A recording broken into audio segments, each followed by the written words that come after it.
আসসালামু আলাইকুম। এই যে লাউ গাছের ওখানে যাচ্ছি লাউ কিনতে। এই যে ওনারা দাঁড়িয়ে দাঁড়িয়ে দেখতেছেন যে আমরা লাউটা আবার চুরি করি কিনা। হ্যাঁ, ওনারা ভাবতেছে যে আমরা মনে হয় চোর। তো যাই হোক, এখন আমরা লাউয়ের ওখানে যাচ্ছি লাউ কিনতে।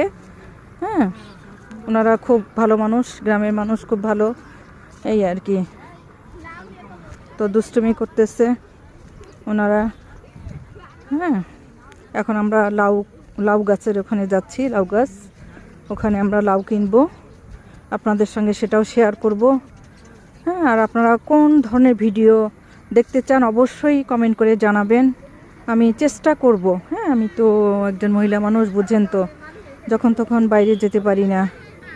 হ্যাঁ, তো এই যে লাউ গাছ, এই যে উনি লাউ বিক্রি করবেন। এই যে আমরা লাউ কেনার জন্য দেখেন লাউ গাছের এখানে চলে আসছি। এই যে লাউ গাছ দেখেন, এই যে উনি লাউ বিক্রি করবেন। হ্যাঁ, কোথায় কোথায় লাউ? আল্লাহ, ভেতরে যাইতে পারবে না তো।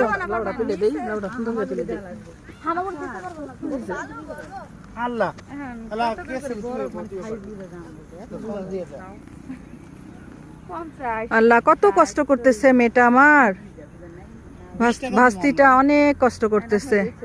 এই যে আমার হাজবেন্ড এই যে লাউয়ের জন্য দাঁড়িয়ে আছে, গাছের লাউ। ওই যে ওই দেখেন লাউ কিনতেছে, লাউ ছিটতেছে, ওই দেখেন লাউ ছিঁড়ে নিয়ে আসছে। ওই যে মেয়েটা আমার লাউ ছিঁড়ে নিয়ে আসছে, অলরেডি আসতেছে।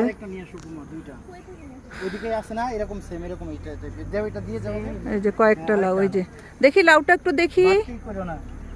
এই দেখেন কত সুন্দর একদম লাউ, দেখেছেন? গাছ থেকে দেখেন, অনেক মজা হবে। রান্না করব হচ্ছে চিংড়ি মাছ দিয়ে। চিংড়ি মাছ দিয়ে না? অনেক মজা দিয়ে। হ্যাঁ, মিষ্টি লাউয়ের খিচুড়ি। চিংড়ি মাছ দিয়ে মিষ্টি লাউ খিচুড়ি, এটা তো আমি কোনোদিন শুনি নাই যে চিংড়ি মাছ দিয়ে মিষ্টি লাউয়ের খিচুড়ি। আর এই যে দেখেন, ওদেরকে দেখাও। ওই যে আমার মেয়েটা লাউ গাছের মালিক, ওনাদের সামনে চুরি করে নিলাম। হ্যাঁ, এই যে আমরা চুরি করতে আসছি, বুঝছেন, কিন্তু মালিক দাঁড়িয়ে আছে। মালিক বলতেছে আপনারা চুরি করেন, আমরা তাকিয়ে থাকি। হ্যাঁ, এই অবস্থা আর কি। তো কি চুরি করব? চুরি করব না? আচ্ছা আচ্ছা আচ্ছা। তো আমরা খুব মজা করতেছি, জাস্ট গ্রামে আমরা। এই যে নিয়েছে আরেকটা, এই যে আরেকটা। নষ্ট হয়ে যাবে না বাবা, নষ্ট হয়ে যাবে, বাসায় অনেক সবজি আছে, বাসায় অনেক সবজি। না বাবা, সবজি আছে অনেক, আর লাগবে না, বের হয়ে যাও। ও মা, বের হয়ে যাও, বের হয়ে যাও বাবা। অনেক কষ্ট হচ্ছে মেয়েটার। এই যে লাউ দেখি, দুইটা লাউ দেখি, আরেকটা লাউ কোথায়? ও